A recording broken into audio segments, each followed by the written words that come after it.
Hello, welcome to Celebrity Chatter and Things That Matter with Elijah, and that's me. I'm interviewing Fairland Ferguson. She's from season 17, episode 8, Unbreakable, from Naked and Afraid. Is there anything you would like to say to the fans? Well, first off, thank you so much for having me. I'm so excited for you. I love that you are so young and great in doing this, and you've been so cute and so professional. Like, kudos to you. So, Thank you. I love it. I love that you have this show, and I'm honored to be on it. So, thank you, and absolutely hi to all the fans. Everybody that I know just loves Naked and Afraid so much, and it being one of the number one shows on Discovery. And I'm just excited to be here and talk about all the things and anything your fans and you want to know, Elijah. And yeah, let's go. Yeah. Well, you just met another person who loves Naked and Afraid too. Yeah. Yay! I've been watching it a lot. I've Yeah. watched a lot of Naked and Afraid. And after Are you old enough to watch Naked and Afraid? Yeah. It's all blurred out, folks. So if Yeah, you are worried about your younger kids watching it, don't worry. It's like wearing a baby. Yeah. So anyway, just like a little recap for people who maybe haven't seen Fairland's episode yet. She survived the whole 3 weeks, and her partner tapped out on day 5, which is kind of sad. But Fairland stuck it out, and she made it. So good job for that, because it's hard to do that. Thank you. Sure. Yeah, it was really sad. Actually sad when Keenan tapped out, and because you develop this very intense partnership very quickly, and you're out there together, and it's you and this person, and that's it. And then all of a sudden, you think you have this teammate and this camaraderie, and you guys. I mean, it sucks, but you guys are in it together. And then you're not in it together anymore. They leave. And so sad is definitely a very good word for that, because it's like getting broken up with. It's like my boyfriend of 5 days just left me. And it was that feeling of abandonment that was just like, oh my gosh. Yeah. And yeah, it's a big challenge, because you need all the help you could get out there, because it's you, that person, and the jungle or whatever. Actually, yes. You are so right. Yeah. So let's start with the first question. Yep. What made you want to join the Naked and Afraid? That's a great question, and I'm still asking myself that. But in all honesty, I'd actually had a really bad week at work, and I was with one of my best friends, and she was watching the show, and she was like, "Oh, don't worry about work. Just go on Naked and Afraid, and then you'll forget about all your other problems." And so it was kind of an impulse thing. I am very impulsive. And I signed up.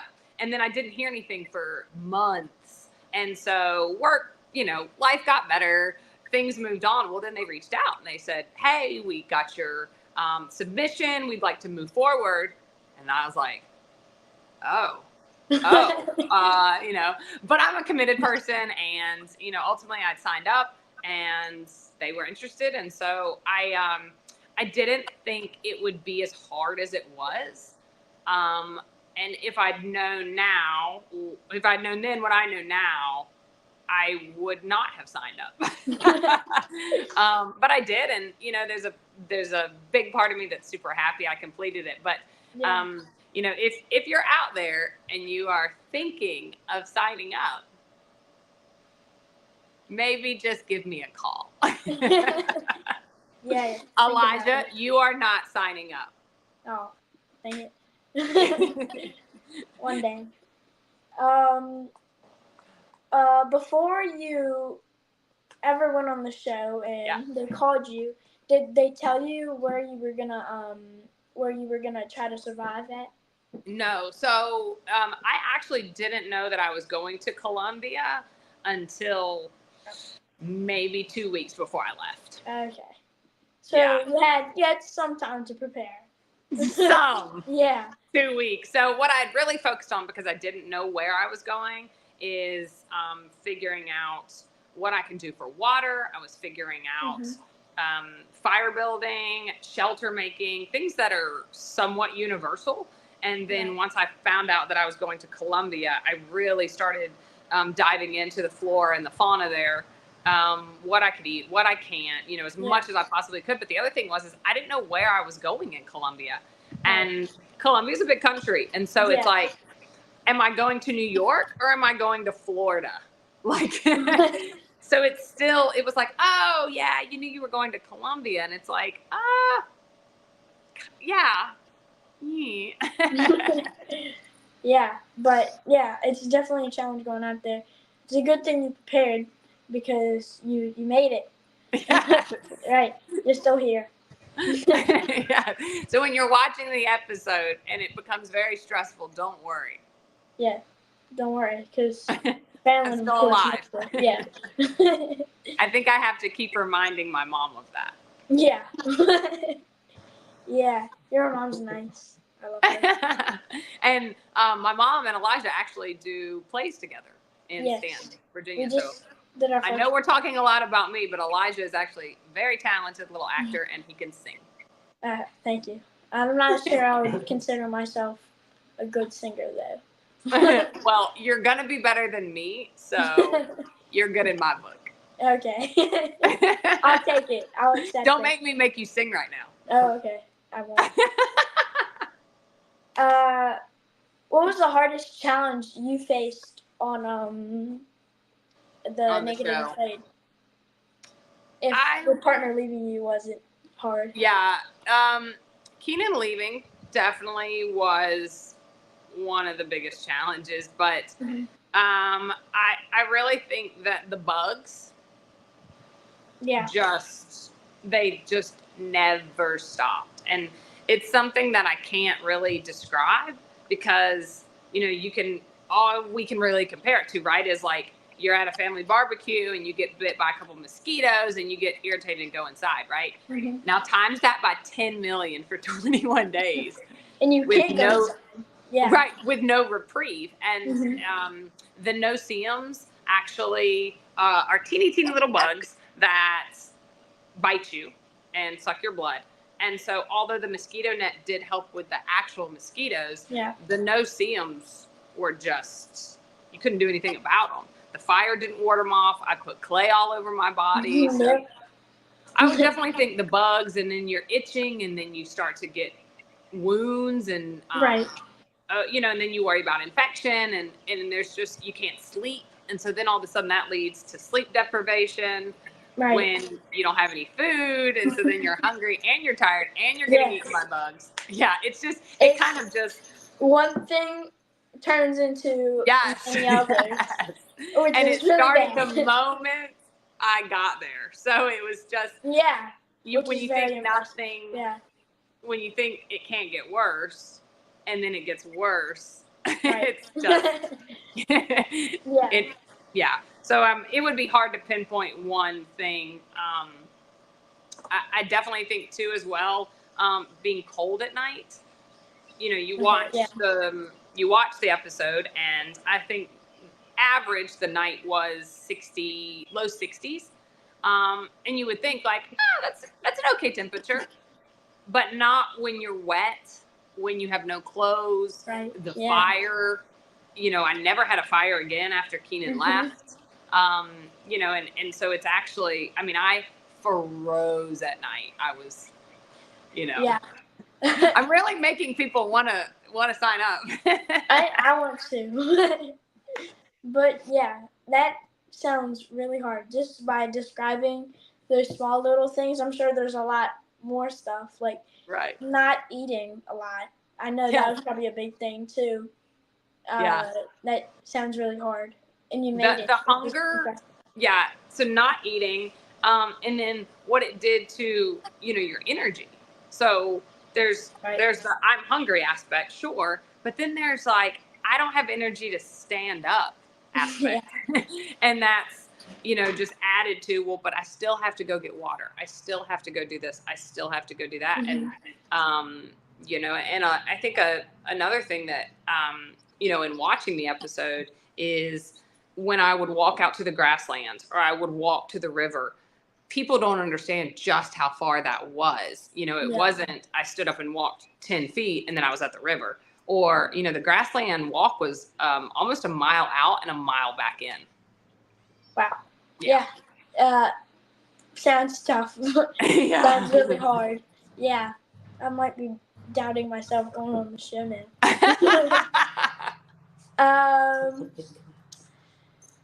Is there anything that you filmed while you were on the show that didn't make it onto the show, but you wanted it to be? There was a, and I've been told that it's on the international version, actually. But when I was fishing on the little sandbar kind of thing, if you will, the second day I was super excited and I was going to go back and fish and get more fish because I had caught 3 and I thought I was just, you know, it was the best thing that happened the whole time. And I went back and while I was fishing, a tree fell and almost crushed me. It was one of the only times that crew really said something to me and they were like, watch out, watch out, watch out. And it was just like, whoosh, landed on the little beach, obliterated the beach. I like rolled out of the way. Why that didn't make the United States cut, I don't know. But I have heard it's on the international. I have not seen it, but I lived it, so I guess I don't really. Yeah, that's. Yeah, I guess it's a little better, except you don't want to be almost. Getting crushed by a tree. I think the only thing, and you know, it's 21 days condensed down into an hour and a half, and so a lot of the show, you know, it's like, what was anything on there that you wished had been on there? It's not really that. It's just that, like, you know, for instance, so I got sick when I ate the fruit, and you know, they show a 30-second clip of me throwing up. And what I think people don't realize is like that was 14 hours of throwing up. And so it's like, oh no, she got sick. And then it's over, and then it's the next day, and then it's, you know, the episode moves on, which is TV, right? But then you're just like, no, wait, everybody, that was 14 hours of throwing up. Like I threw up 9 times. And so things like that to just really stand like the experience, you know. And I think that's but nobody's ever going to understand, right? Until you go and do it, nobody's going to understand it. So but yeah, that's really the only thing that you wish people you could convey to people, and you know, can't until they experience it themselves. You do so much for so little viewing, like right. So much suffering for an hour and a half of you know, people to watch. But you know, and if you're going on the show to have like people watch you, and you're going on for the wrong reasons, like you know, because when you're out there you are alone, and it's you need to be going out there for you and to prove something to yourself, and those kind of things. Because if you're going out there for any other reason, you're not going to make it. Yeah, right. You want to go for the right reasons. Yeah, I like it. What was the first thing you did after Extraction Day? I actually, moments after Extraction, it was my mom's 70th birthday. So they had a satellite phone there, and they let me call her and wish her a happy birthday. Oh, that's nice. Yeah, and that was the moment I got off the horse. Wow, that sounds really nice, because I thought the horse would be amazing, and then you say you get to call your mom, which is even more amazing. Yeah. The horse was an awesome ad. I didn't know it was coming. I didn't know that was going to be my extraction. They actually didn't know either. It wasn't until Keenan tapped that they realized that it was even an option. Because if Keenan had been there, it would have been something else, right? So yeah, that was just, there could not have been a better extraction for me. Right. Yeah. And that's what your mom told me. If he didn't tap, that would have never happened. But Right. yeah. But that's a fun extraction. Yeah, it was awesome. And you know, and it's funny because, you know, I've been riding horses my whole life. Right. And to be that tired and that dizzy, and then all of a sudden the horse shows up, and I'm like, bloop bloop, boom, like, let's go. So it definitely breathed life back into me, knowing that it was, you know, right. the end. Yeah. Yeah. That's a good way to describe it. I like it. If you mind me asking, did you get paid at all to be a survivalist, or did you do it all for free? Yeah, no. You would have thought the amount I got paid, I did it for free, but they do pay. Okay. You get paid per day that you make it. Gotcha. So every day that you survive out there, you get paid. Ultimately, attempting to get to, like, you know, a decent amount. I will say it is not enough for me to want to do it again. Okay. And if you're doing it for the money, you are also doing it for the wrong reason. For the wrong reason. They pay for travel, they pay for your hotel. Discovery's fantastic. Like, you know, but again, you're not, I didn't come back rich and not have to work ever again, you know, so it's you know, decent pay if you were at home doing a regular job. Yeah.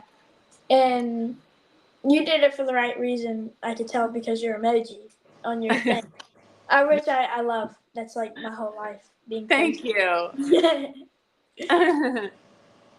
Do you have any tips for other contestants that want to do Naked and Afraid? Besides not signing up? Yeah. No. I know. I give it a hard time because it was so difficult, and I just don't really think people in the Naked and Afraid community, we actually call it armchair survivalists. Okay. So it is people that watch the show and they're like, oh, I could do it. This and that's easy. Why don't they do this? Why aren't they doing that? You know?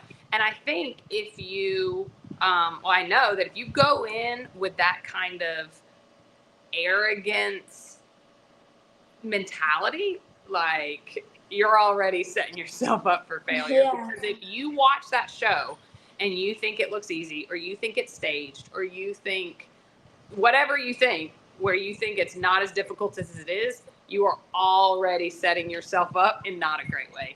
Yeah. Mentally, being mentally in a great place. Like, because when you get out there, you have nothing. You don't have music. You don't have your phone. You don't have your friends. You don't have people you love. You can't just call somebody or text somebody. You don't have the comfort. Everything is stripped from you. Literally everything. Yeah. And so if you get out there and you aren't in a good place, whatever that is, whether you have a ton of regrets, or you struggle with, you know, maybe depression, or, you know, lots of different things, you know, you get out there and it just hits you big time. Yeah. And you just are laying there for 21 days in silence, and it's you and your thoughts. And so I would suggest, because your mentality is your biggest weapon out there. And so just go because you want to go, and go that you're not running away from something, that you're not, you know, in a weak place to, like, it's not the time to, like, head out to the jungle. Yeah. Thanks for sharing that for people that want to do Naked and Afraid. Having a good mindset, big part of it. Huge. Yeah. What made you want to do trick riding? Right. Woo! Shift gears. Here we go. So I grew up riding horses. I grew up in Stanton, Virginia, And I've always had a love for horses. I'm not really sure where it came from. It's not like I grew up in a horse family. And I loved them. And so I begged my mom. And then finally she, scraped together as a single mom and bought me a horse. And which is huge. Like looking back now, like bless her, because I had a brother and horses are not cheap. So she was able to do that. And so I grew up riding, which became an outlet for me. And then I went to college, and then I had an accident. And after the accident, I wasn't able to play basketball anymore. And horses took me back to giving me, the legs I didn't have at that time. And so I got back into riding, and then I discovered stunt riding. I discovered trick riding. I discovered Roman riding even existed. And it was then that exhilarating athletic fusion of horses and athleticism and performing. And I just fell in love with it. And the first time I ever saw it, I was like, that is what I want to do. And it took me a little while to learn and to find somebody that would, the show and a horse became available. And, lots of things fell into place. It wasn't overnight. And voila. Yeah. And I bet that's really hard to. It definitely is difficult. Your horse matters so much. Having the strength, having the bravery, having the know-how. It's definitely something that is to be practiced and not just, wingdinged out there. And it's a small community of people that do it. And so that's fun. And to be able to be fortunate enough to do it as a career for, 10 plus years is just, it's such a blessing. And, and I'm so thankful for it. And I still have my retired horses from the show, and they will live out the rest of their lives with me because of, how much they gave me and made me who I am. So, it definitely was a later in life dream that I realized and pursued it. And here we are. Yeah. And speaking of bravery, which you said before, a lot of people tell me that you look like the girl from Brave, the movie. Yeah. And maybe she looks like me. Yeah, that's true. That's a good point. I like that.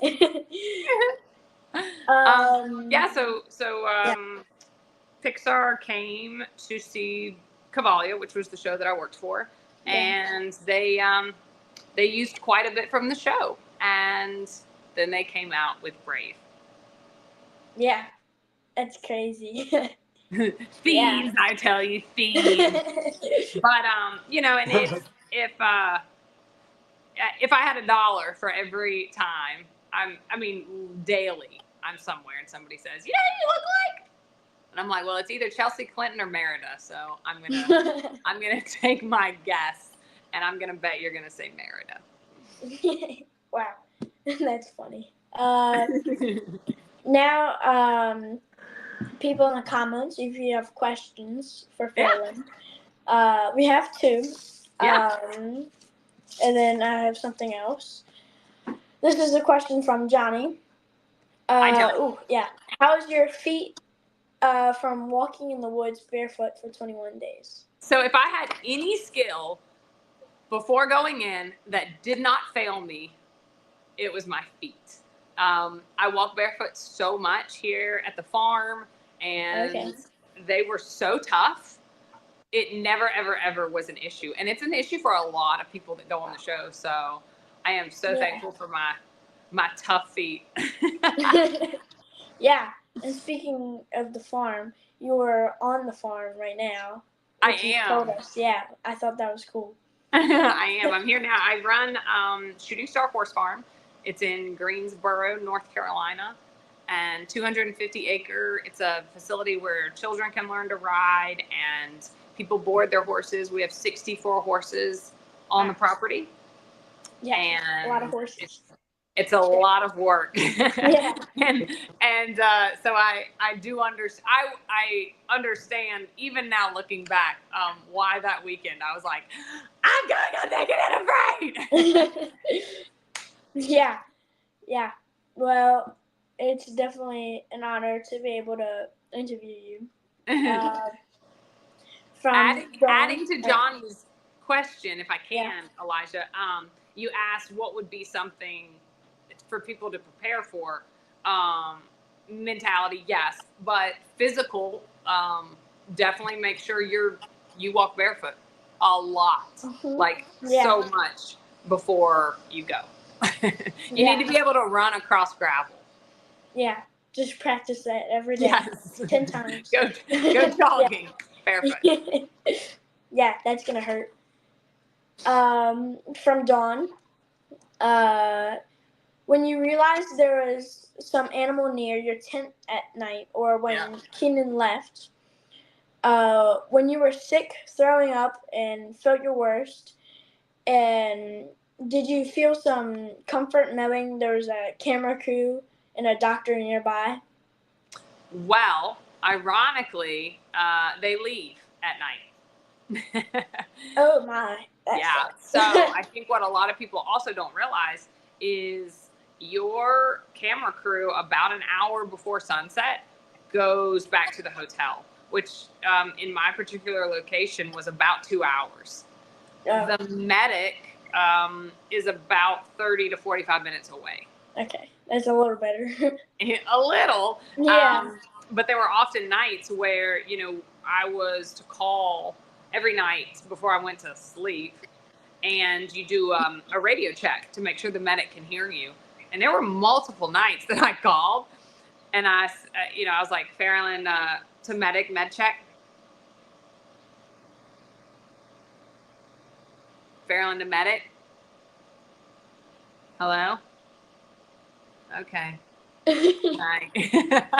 And there was nobody there. And so, yeah, you actually are alone. So that, throwing up, the large animal, which I still didn't know what it was until the episode came out.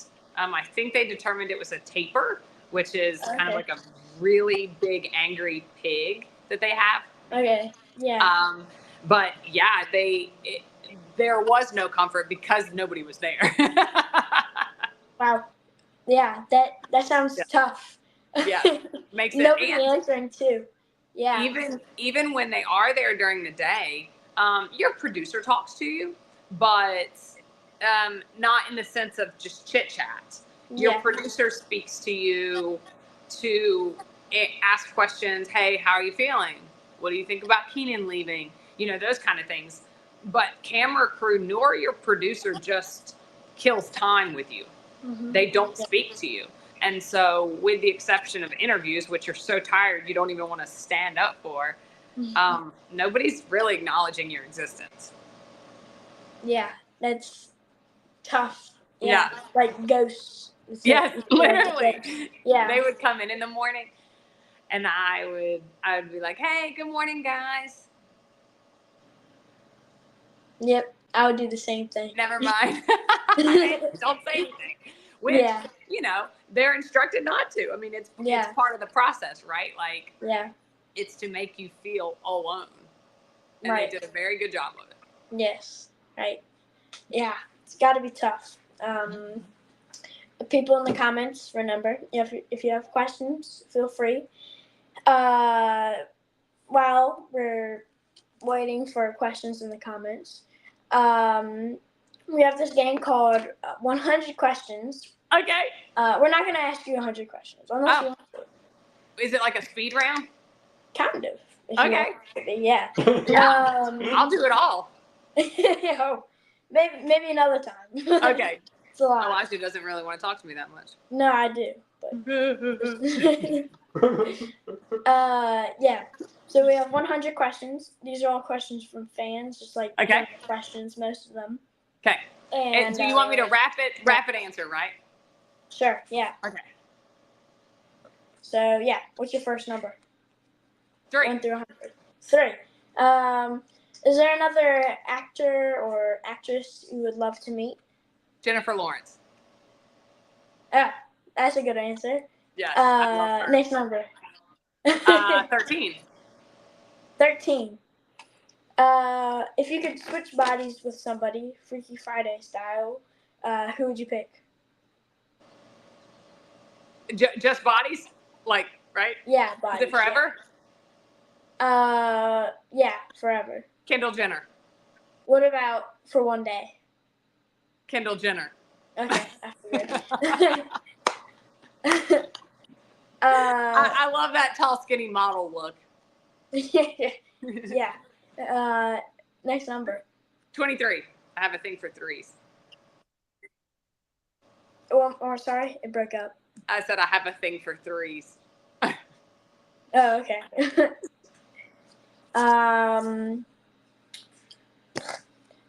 If you could be any animal, which one would you be and why? Either a killer whale, so I can go everywhere in the ocean, and I love killer whales, Yeah. or something that flies. Yeah. Anything that flies effectively. I'm surprised you didn't say horse. I think I know too much about them. I don't know. Yeah, that's true. That's a good point. Yeah. They're always trying to die, and they. Yeah. Yeah, I like something that flies. I would agree with that. Yes. Or Who doesn't want to fly? Or like a cheetah, something that runs really fast. I always thought that was pretty cool. Yes. Yeah. So fast, and then they sleep so much. Right. Actually, I just want to be whatever animal sleeps the most. Which one's that? I want to say sloth. I was gonna say the same thing. Wrong. Yes, and you know what else is sloths have to be in temperatures that are 80 some degrees and warmer, and I love warm, so yeah, I like it. Yeah. We have a questions from the comments. This is also from Dawn. Hey, Dawn. How did you get through the days alone? Did you sing a favorite song to yourself? Did you pray? Were there what positive words would you keep telling yourself over and over again? Yes, I did all of those things. So I do have a great relationship with God, and so I talk to him frequently out there. And I also sang, and as I told you earlier, I can't sing. And I actually had a really good friend from Stanton. Her name is Kathy LaFawn, and she is a beautiful singer, piano player. And she had written me a little jingle before I left. And it was very simple, but ultimately it said, I am strong, I am brave, and I can do anything. I am strong, I am brave, I can do anything. And there was a jingle to it. I won't sing it for you. Yeah, but I sang that over and over and over and over and over again. And it just kind of became my little mantra. And I knew that when I was walking out to the grasslands, when I sang it 100 times, I was to the grasslands. Wow. So now we know if you sang that 100 times, yes, you walked a mile. I've been to the grasslands. Yeah. Yes. And yes. So, and just a lot of times people ask, were you thinking about home? Were you thinking about your dog? Were you thinking about your horses? And for me, that wasn't a good place to go. You would think you would want to think about those things and make you happy, but it actually would kind of stress me, because then I would start to think well, are they okay? Is everything fine? I wouldn't know. Is something happening? How's my mom? And so I actually compartmentalized and put my real life in this box and just pushed it away, because you have to. If you start just thinking about the world outside and the food and your bed and all the things we're so blessed to have, it didn't do well for me. So I stayed very present and leaned on God a lot during that time. Yeah, I bet. Yeah. And before you were talking about, if you think about your clothes, your bed, your your house, how warm it is in Water. there. Because your water. Bug spray. If you think about that, you're like, I don't have that. Yeah. And then you start really focusing on what you don't have versus attempting to be positive in what you do have. Mm-hmm. And that's actually kind of a good thing in life. You know, now that I'm back, it's like, yeah, don't focus on the stuff you don't have. Be happy with what you have. Right. And so it's a lot of life lessons were learned out there for sure. Oh, yeah. Now we can go back to the 100 questions. Yes. What's your next number? 28. 28. What was something you thought was going to be a setback in your life, but it turned out to be a huge opportunity? Well, falling off the cliff, actually. So when I was, in college, I was on a basketball scholarship and playing ball at Coastal Carolina University. And I went home before the season started, and I went to Smith Mountain Lake, which is in Roanoke, Virginia, just south of Stanton. And I hiked up these rocks, attempted to jump out into the water. The footing gave way. Long story short, I fell down the rocks. I broke 46 bones, and I was in the hospital for quite a while. It set me back in school. I couldn't play basketball anymore. And it actually was one of the best things that has ever happened to me. Because it completely changed the trajectory of my life. And I would have most likely continued to play basketball, graduated Coastal, and, you know, who knows. But because of that accident, I was no longer playing ball. I got a job at Dolly Parton's Stampede, which is a horse riding dinner show in Myrtle Beach. And then that led to getting into stunt riding, which led to Cavalia, and that's traveling the world. And, you know, it was just one thing after another. And so a lot of times, you know, like you said, it's something that you don't think is a blessing at the time, and you look back, the best thing that's ever happened to me. Yeah. It's like, I fell off a cliff. I'm so happy that I did that. Yeah, right. And it sounds crazy, right? Or, you know, I got into this car accident, or I lost this person, or, you know, whatever it is. And at the time, it's such a tragedy. And then over time, you're like, look how many people were blessed. Look how my life has changed. Right. You know, and so you can't rush it, for sure. You know, in the time, it's great to say, like, oh, you know, one day I'll know the beauty in this. But, you know, and one day you will. And you just have to wait for that one day. Yeah. I like it. It's a good mindset to have, a good thing to think. Staying positive. Yeah. What's your next number? 32. 32. What's your go-to dance move? You don't have to do it for us. My go-to dance move. Man.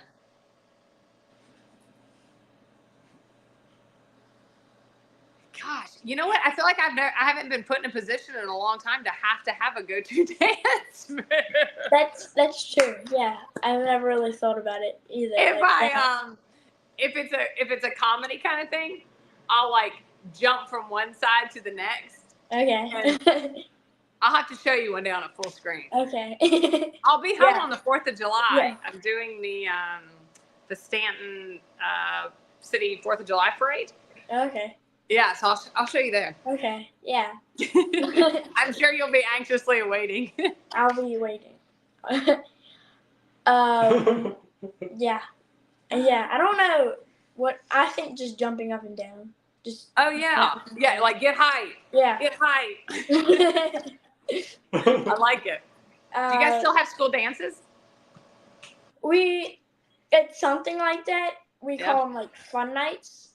Oh. And do you jump up and down? Yeah, you jump up and down. Good. Yeah, there's like one room, like it's the cafeteria, they play music, and then another room you could do like art. Another room, there's like cornhole, but there's like a whole bunch of stuff. There's food there. Oh wow. Yeah, it's fun. Yeah. They've upgraded those a little bit. Yeah. When I was going to them, it was like one thing, one place, and it's like boys stood on one side and girls stood on the other. Yeah, okay. Yeah. Nobody was doing art and playing cornhole. Yeah. I missed out. Yeah. What's your next number? 34. 34. Yeah. Threes. Would you rather fly a plane or captain a submarine? Oh, a plane. Yeah. Because I am super claustrophobic. Don't put me in a submarine with no windows down in the depths of the ocean. Yeah. You might as well just put me in a coffin. Might as well. Yeah, I would agree. Flying a plane is much more fun. I've done it like a simulator of it. Oh, yeah. Like with the controls and stuff. Okay. It's a lot of fun. Yeah. Did you do well? It took me a couple tries. I crashed it a lot. You pulled back first? Pull back. Pull front. It's hard, but after a little bit, I got it. Yeah. I don't think I would want to fly a plane if people were on it. Okay. Like if I was responsible for their safety. Yeah, I would agree. I like that. Yeah. What's your next number? 42. 42.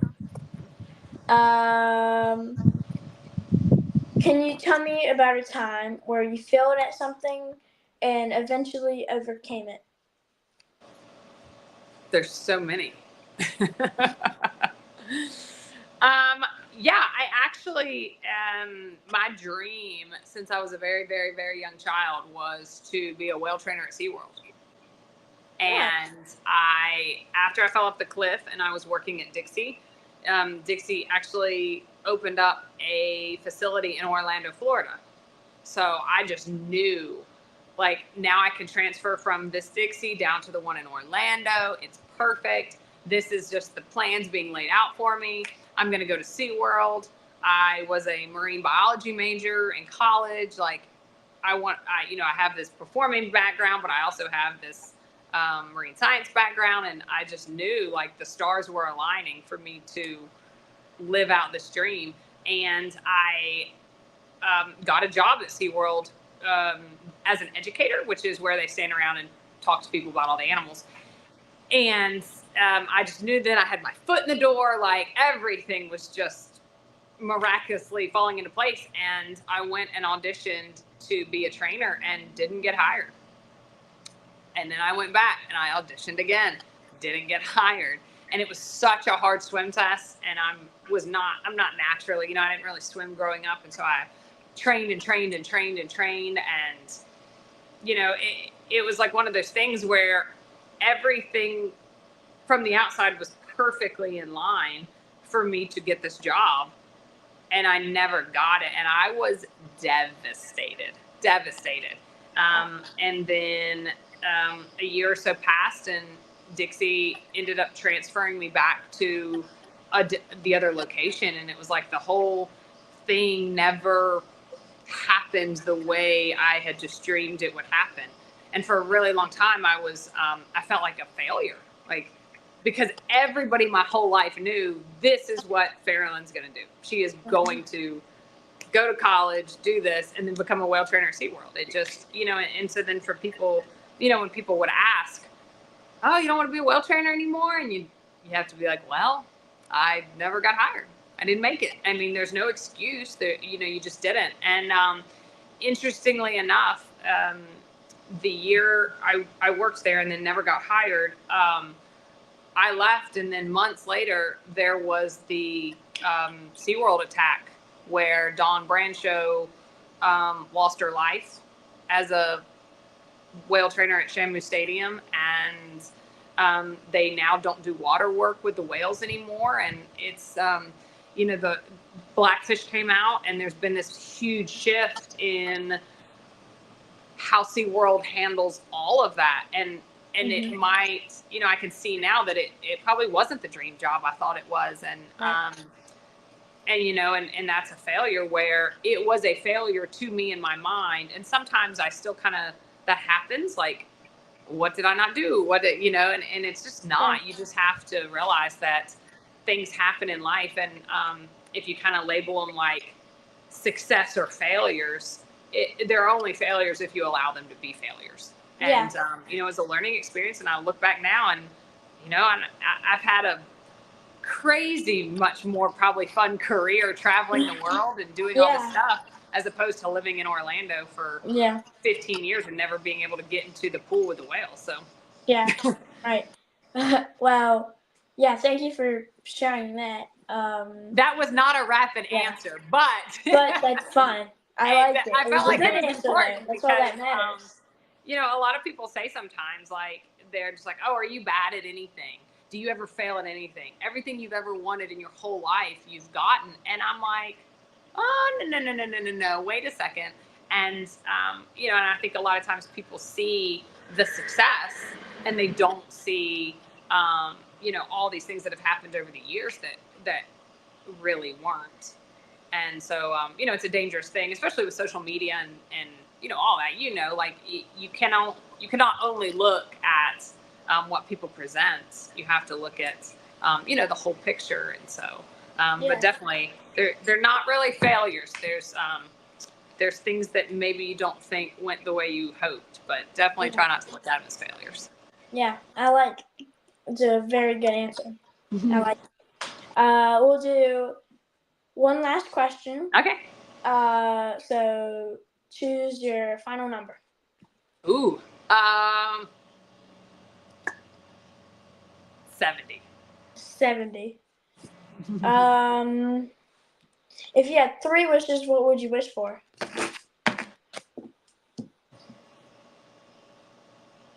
For one would be for everybody to be happy and healthy in the world, free of all of their struggles and things that weigh them down and make them feel less than what they are.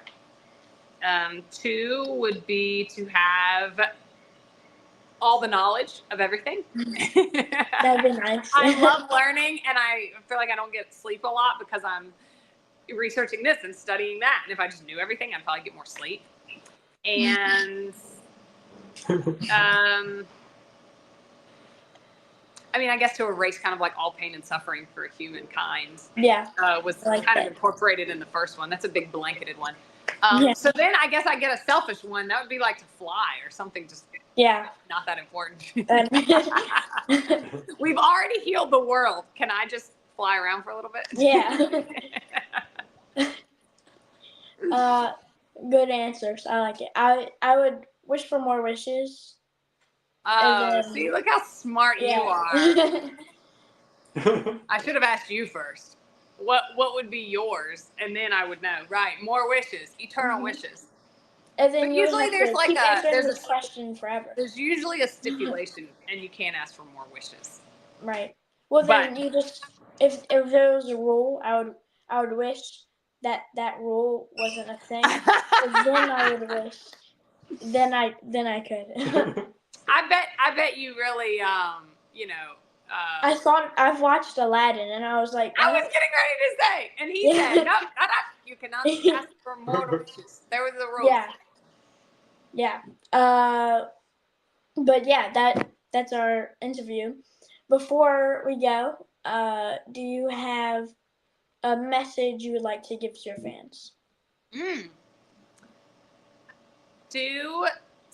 Continue to do stuff every day in your life that challenges you. Just because you are getting older, don't lose that spark, that love for life.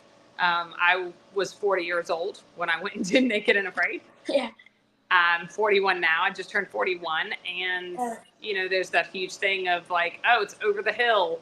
Or, when you're out of middle school, you have to start doing this. Or when you get into college, then you have to start acting like this. And just don't let those labels suck the life out of you. Even when you become a parent or you get married, the fun doesn't stop. And so I just really, really encourage people to hold on to that, that youth, that excitement, that everything should be funny and everything should just don't let life beat you down to the point where, Yeah. you no longer have that joy. Because you, Elijah, are like at the best age where everything is just fun and great. And just hold on to that. Yeah. Yeah. I like that little message. But yeah, thank you for being on my channel and Of course. doing this Thank you for interview with having me. It was a lot of fun. Maybe we could do 100 questions one day. That'd be fun. I could get long-winded and just be here all day. I would like to thank our interpreter, my mom, Yes. for interpreting for the deaf community, for them to watch us. Thank you. Yeah, I love it. Yeah, thank you, both of you guys. Yeah, thank you.